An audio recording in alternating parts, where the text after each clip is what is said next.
如果你無法使用密碼登入 Yahoo 賬戶，並認為可能有人篡改你嘅賬戶登入資料，請喺登入頁面入面選擇我無法存取我的賬戶。喺下一個頁面入面選擇我的密碼有問題，輸入你嘅 Yahoo ID， 喺輸入顯示的驗證碼欄位入面輸入 CAPTCHA 驗證碼，然後點選下一步，然後請提供你嘅資料，等我哋能夠確認你就係賬戶持有人。如果你嘅賬戶資料入面包含復原賬戶時所使用嘅手提電話號碼，你就可以選擇傳送短信呢一個選項。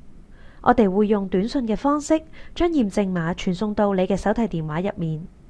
不過你必須確定所顯示嘅號碼確實係你嘅電話號碼，而唔係由黑客所新增嘅。而如果你嘅賬戶資料入面包含備用電郵，而你選擇呢一個選項嘅話，我哋就會傳送一封包含連結同埋詳細說明指示嘅郵件到你嘅備用電郵。同樣地，請確認顯示嘅電郵地址係你嘅電郵地址。如果你嘅賬戶入面並冇備用電郵或者手提電話號碼，你可以提供你喺賬戶入面設定嘅密碼提示問題嘅答案。即使你有提供相關嘅資料，你都可以選擇使用密碼提示問題，而唔使用其他選項嚟重設你嘅密碼。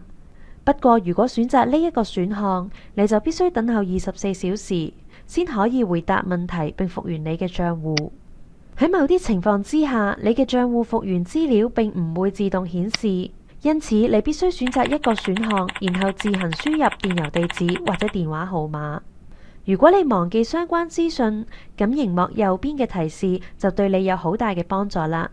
當你回答密碼提示問題嘅時候，你嘅答案必須同你喺賬戶資料入面提供嘅答案完全相同，不過大細階可以唔同。如果有人存取咗你嘅賬戶並更改咗密碼提示問題，舊嘅密碼提示問題喺加入咗新問題之後30日裏面仍然有效。如果頁面顯示你冇見過嘅密碼提示問題，請點選這不是我的問題嚟查看並回答你嘅原始問題。而無論你使用邊一種方法嚟成功驗證你嘅身份，下一個步驟都係建立一組新嘅號碼。喺新密碼方格入面輸入新嘅密碼。你嘅新密碼唔能夠包括你嘅姓氏或者名字嘅任何部分，同時長度必須介乎於8至32個字元之間。其中最少包含一個大階字母、數字或者特殊符號。為咗有一個真正安全嘅密碼，我哋建議你同時使用字母同數字，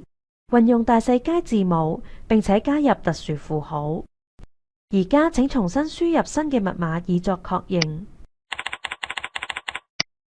你嘅密碼已經重設，而家你應該可以登入 Yahoo。